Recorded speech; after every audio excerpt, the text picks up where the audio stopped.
बड़ी खबर के साथ भारत पाक के बीच डीजीएमओ स्तर की वार्ता शुरू हो चुकी है। डायरेक्टर जनरल मिलिट्री ऑपरेशन की बातचीत शुरू हो चुकी है और यह बातचीत सीज फायर यानी कि 10 अप्रैल को शाम 3:25 पर डीजीएमओ पाकिस्तान की तरफ से कॉल आई भारत के डीजीएमओ पर। उसके बाद बातचीत के बाद करेक्ट 5 बजे दोनों के बीच में सीज फायर को लेकर यह बात कही गई कि दोनों देशों के बीच में तनातनी के माहौल के बीच अब संघर्ष विराम हो चुका है।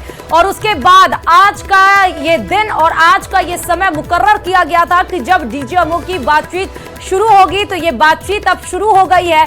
सीज फायर के बाद डीजीएमओ स्तर की यह पहली बातचीत है और इस बातचीत के बाद लगभग 2:30 बजे समय बताया जा रहा है कि डीजीएमओ की प्रेस ब्रीफिंग भी होगी। इस मीटिंग में क्या कुछ बातचीत हुई है उसको लेकर प्रेस ब्रीफिंग में बताया जाएगा। बताते चलें कि इसके पहले भारत ने कल यानी कि प्रधानमंत्री नरेंद्र मोदी ने कल बड़ी बैठक ली थी, जिसमें तीनों सेना अध्यक्ष एनएसए अजीत डोभाल, विदेश मंत्री, विदेश सचिव और साथ ही रक्षा मंत्री मौजूद थे और उनके साथ सीडीएस अनिल चौहान भी मौजूद थे, जिसमें कड़े संदेश दिए गए कि भारत अगर बात करेगा पाकिस्तान से तो सिर्फ पीओके के मुद्दे पर और किसी अन्य मुद्दे पर नहीं। हालांकि सीज फायर जब 10 तारीख को शाम 5 बजे स्थापित हुआ दोनों देशों के बीच में और अपनी अखंडता, अपनी संप्रभुता के अकॉर्डिंगली अपने टर्म्स एंड कंडीशन पर भारत ने पाकिस्तान को घुटने टेकने पर मजबूर किया और उसके बाद आज सीज फायर के बाद पहली ये बैठक हो रही है। और पीएम आवास पर जो स्तरीय बैठक हो रही थी वो फिलहाल खत्म हो चुकी है। डीजीएमओ स्तर की बातचीत से पहले ये बड़ी बैठक हो रही थी, जिनमें रक्षा मंत्री राजनाथ सिंह भी बैठक में शामिल थे, सीडीएस अनिल चौहान थे, एनएसए अजीत डोभाल भी शामिल थे। बैठक में तीनों सेना प्रमुख भी मौजूद थे, रॉ एंड आईबी चीफ भी बैठक में मौजूद थे। तो डीजीएमओ की मीटिंग इधर शुरू हुई, उधर उच्च स्तरीय की बैठक जो प्रधानमंत्री नरेंद्र मोदी के आवास पर हो रही थी वो फिलहाल बैठक खत्म हो चुकी। अब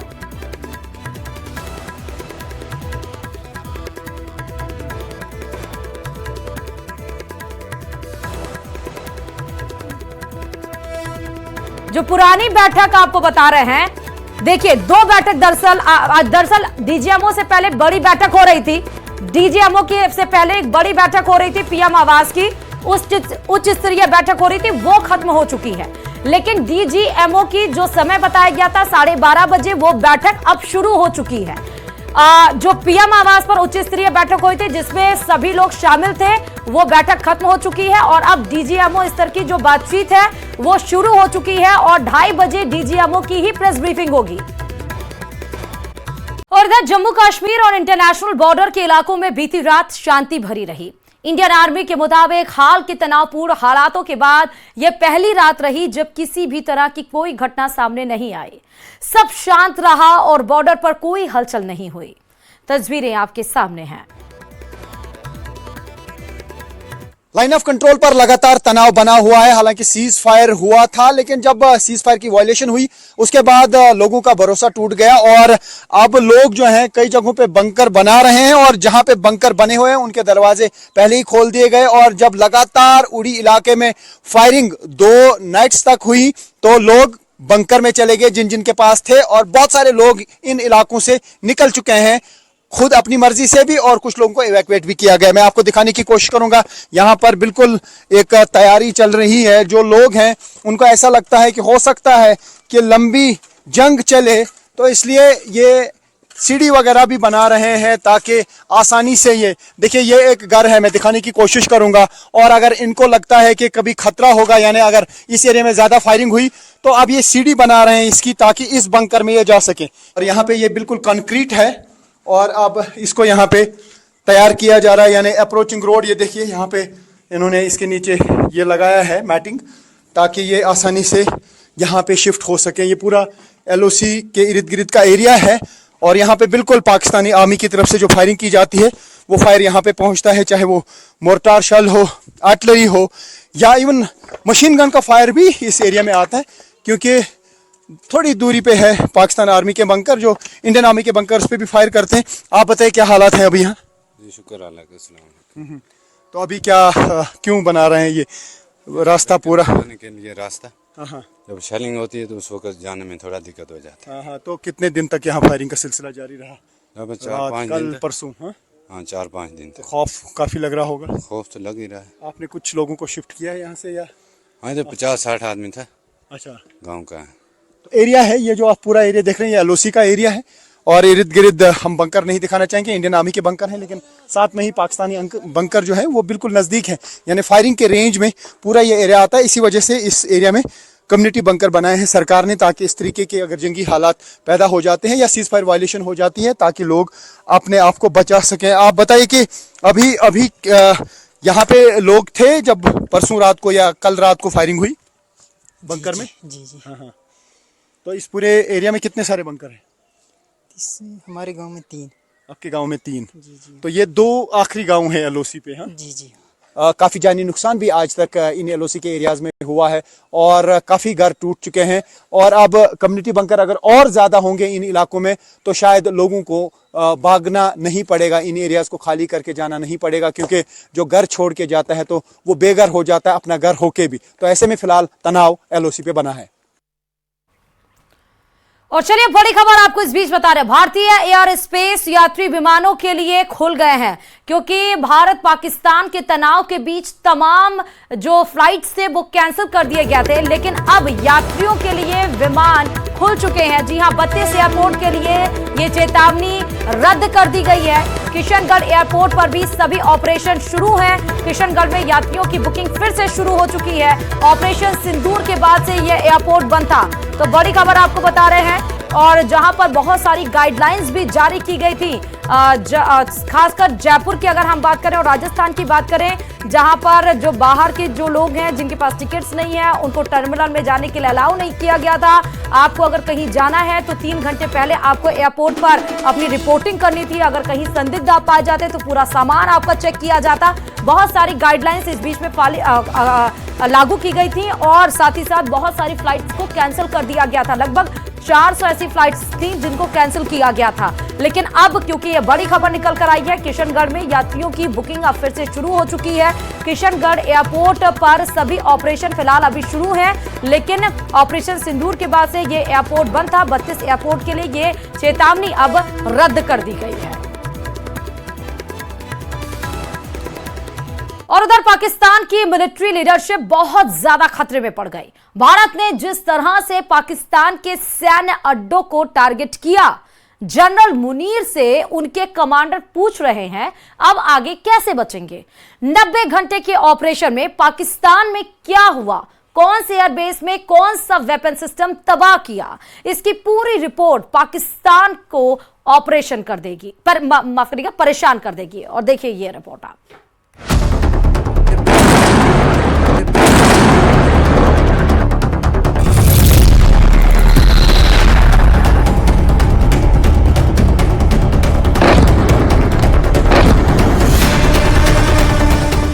भारत और पाकिस्तान का सीज फायर क्यों हुआ, उसके लिए ये तस्वीरें जिम्मेदार हैं।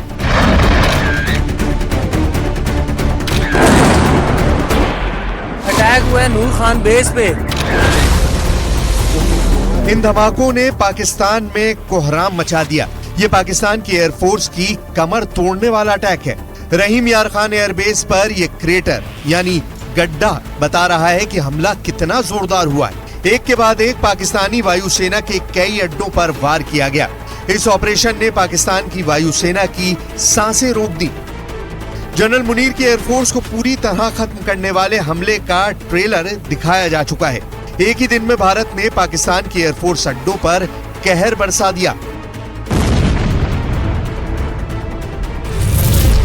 भारत का सबसे बड़ा टारगेट बने सरगोदा और जेकबाबाद। सरगोदा में मुशाफ एयरबेस और जेकबाबाद में शाहबाज एयरबेस। यहां गिरी हर मिसाइल ने आसिम मुनीर को दिन में सितारे दिखाने का काम किया है। इन दोनों अड्डों पर वो वार किया गया है कि पाकिस्तान का हर डिफेंस सिस्टम पूरी तरह हिल चुका है, क्योंकि यही पाकिस्तान के अटैक फॉर्मेशन के सबसे बड़े अड्डे माने जाते हैं। यहां पर भारत के अटैक की रिपोर्ट देखकर पूरी पाकिस्तानी सेना में हड़कंप मच गया है। आसिम मुनीर को बहुत अच्छी तरह मालूम है कि 90 घंटे के ऑपरेशन में पाकिस्तान ने क्या खोया है। भारत के हमलों का मैसेज बहुत गहरा गया है। पाकिस्तान की पूरी मिलिट्री सकते में है। ऐसे अटैक का अंदाजा पाकिस्तान को नहीं था। भारत ने पाकिस्तान की फौज के सबसे मजबूत अड्डों पर अटैक किया है। we struck his air bases, command centers, military infrastructure, air defense systems across the entire Western Front. The bases we struck include Chaklala, Rafiki, and mind you, Chaklala is Islamabad. Rahim Yar Khan, Sakar, sending a clear message that aggression will not be tolerated. This was followed by strikes at Sargodha, Bholari, Jacobabad. Pakistan के 40 अड्डे भारत के target पर थे, लेकिन शुरुआत में 8 अड्डों पर ऐसा हमला किया कि बाकी बचे 32 अड्डों में दहशत फैल गई। यहां हुए नुकसान की तस्वीरें आपके सामने हैं, लेकिन पाकिस्तान बताना नहीं चाहता कि उसकी एयरफोर्स को कितना बड़ा झटका लगा है। पाकिस्तानी पंजाब के झांग जिले में रफीकी एयरबेस, ये JF-17 और मिराज 5 विमानों का अड्डा है। पंजाब में ही रहीम यार खान एयरबेस, जो भारत के बॉर्डर से सिर्फ 100 किलोमीटर दूर है। चकवाल जिले में मुरीद एयरबेस, जो तुर्की से मिले अटैक ड्रोन का अड्डा है। रावलपिंडी में चकलाला या नूर खान एयरबेस, यहां पाकिस्तान के टैंकर विमान तैनात हैं। सिंध के सक्कर में भोलरी एयरबेस, यहां F-16, JF-17 और साप 2000 अवाक्स विमान तैनात हैं। लाहौर के पास चुनिया एयरबेस टारगेट किया गया, ये JF-17 और मिराज जेट का अड्डा है। इसके अलावा सियालकोट के पास पसरूर में एक रडार अड्डा उड़ा दिया गया और सियालकोट में एक हवाई अड्डे पर भी हमला किया गया है। भारत की तरफ से किए गए हमलों को लेकर पाकिस्तान में पैनिक इतना ज्यादा क्यों फैला है, इसे अब बहुत गौर से समझिएगा, क्योंकि इस तरह आपको पाकिस्तान की एयरफोर्स को समझने में आसानी होगी। पाकिस्तान की वायुसेना में 3 कमांड है और इसके तहत करीब 40 एयरबेस आते हैं, लेकिन मुख्य एयरबेस 12 ही है, जहां उसकी मुख्य स्क्वाड्रन तैनात है। उत्तरी कमान पेशावर में है, मध्य कमान लाहौर में है और दक्षिणी कमान कराची में है। साथ में 2 फंक्शनल कमांड है, जिसमें एक स्ट्रैटेजिक फोर्स कमांड इस्लामाबाद और दूसरी एयर डिफेंस कमांड रावलपिंडी में है। उत्तरी कमान के तहत 5 बड़े एयरबेस आते हैं, मध्य कमान के तहत 2 बड़े एयरबेस और दक्षिणी कमान के तहत 5 एयरबेस आते हैं। भारत ने पाकिस्तान के 40 अड्डों में से 8 बड़े अड्डों पर हमला किया है। हमला पाकिस्तानी सेना के हेडक्वार्टर रावलपिंडी में भी हुआ है और यहाँ के नूर खान एयरबेस पर हुआ धमाका पूरे पाकिस्तान में वायरल हो चुका है। ऑपरेशन सिंदूर को लेकर बीजेपी ने पहली प्रेस कॉन्फ्रेंस की, जिसमें संबित पात्रा ने पाकिस्तान पर करारा प्रहार किया। उन्होंने कहा, भारत ने राफेल से पाकिस्तान पर जबरदस्त हमला किया और पहली बार विश्व में किसी देश ने पाकिस्तान जैसे न्यूक्लियर देश पर हमला किया है। 6 से 7 अप्रैल की रात को भारत ने राफेल विमान से हमला किया। पाकिस्तान का एयर डिफेंस सिस्टम पूरी तरह फेल हो गया। मात्र 23 मिनट के भीतर भारत ने आतंकवाद के खिलाफ जब तक की सबसे बड़ी और निर्णायक कार्रवाई कर दिखाई है। हमारे जितने भी पायलट राफेल विमान के साथ गए थे, वे सभी सुरक्षित लौट आए हैं। जिस समय 6 और 7 के रात के बीच ये पूरी कार्यवाही हो रही थी, राफेल विमान द्वारा स्काल्प और हैमर मिसाइल्स के माध्यम से 23 मिनट के अंदर, 23 मिनट्स के अंदर एक विंडो था, जिस विंडो के अंदर ये 9 के 9 आतंकवादी ठिकाने उन्हें ध्वस्त कर दिए गए। 23 मिनट में पूरा विश्व ने देखा।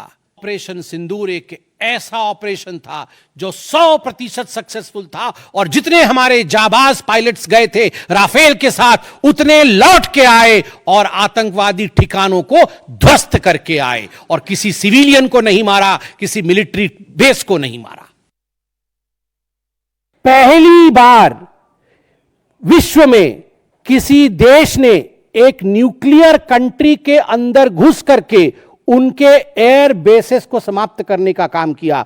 पाकिस्तान एक न्यूक्लियर कंट्री है, उसके अंदर घुस करके उनके एयर बेसेस को 20% पाकिस्तान के एयरफोर्स के इंफ्रास्ट्रक्चर को भारतवर्ष ने नाकाम कर दिया। 20% of PAF's infra was destroyed by India.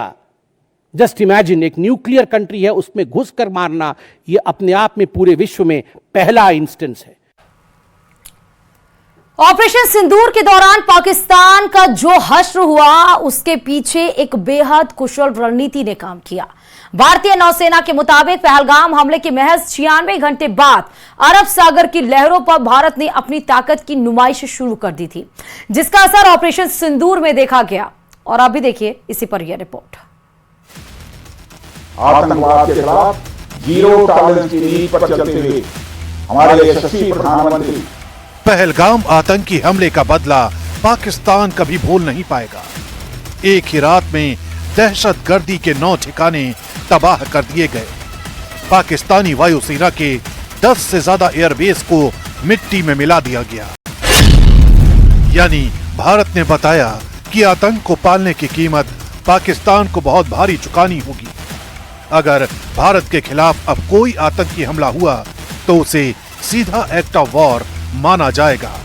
सबसे बड़ी बात यह कि आतंक का हिसाब करने के लिए भारतीय सेना फ्री हैंड है। खुद देश के प्रधानमंत्री नरेंद्र मोदी ने भी यह मैसेज दिया है कि उधर से गोली आई तो जवाब गोले से दिया जाएगा। इसके अलावा सबसे बड़ा संदेश ये कि आतंक को जवाब देने के लिए भारत किसी भी सीमा को पार कर सकता है। और चलिए बड़ी खबर इस वक्त की है। भारतीय क्रिकेट को एक हफ्ते के अंदर 2 बड़े झटके लगे हैं। पहले रोहित शर्मा ने टेस्ट क्रिकेट से संन्यास लिया और रोहित शर्मा के बाद अब विराट कोहली ने भी टेस्ट क्रिकेट से संन्यास का ऐलान कर दिया है। उन्होंने अपने इंस्टाग्राम पर पोस्ट कर इसकी जानकारी दी है। सोमवार को उन्होंने इंस्टाग्राम पर पोस्ट कर इसके बारे में बताया। विराट ने कहा, मैंने क्रिकेट को अपना सब कुछ दिया और टेस्ट करियर को मुस्कुराते हुए देखूंगा। पिछले कुछ दिनों से बात चल रही थी कि कोहली ने बीसीसीआई को अपने संन्यास के बारे में जानकारी दे दी है, लेकिन बीसीसीआई ने आगामी इंग्लैंड टेस्ट सीरीज को देखते हुए उन्हें अपने फैसले पर पुनर्विचार करने को कहा था। हालांकि कोहली ने टेस्ट से संन्यास लेने का ही फैसला किया है। भारत के लिए यह बहुत बड़ा झटका है क्योंकि बुधवार 7 मई को नियमित कप्तान रोहित ने भी टेस्ट से संन्यास ले लिया था। एक हफ्ते के अंदर 2 दिग्गज खिलाड़ियों के संन्यास से फैंस सदमे में है और भारत को इंग्लैंड का दौरा अगले महीने करना है। इस दौरान टीम 5 मैचों का टेस्ट सीरीज खेलेगी और एक तरह से आप देखिए एक जो दशक है 2 दिग्गजों का टेस्ट सीरीज से वो खत्म माना जा रहा है। और काफी ज्यादा विराट के फैंस जिसके 125 मिलियन कम से कम फॉलोअर्स हैं इंस्टाग्राम पे, उनको बेहद ही बड़ा सदमा लगा है।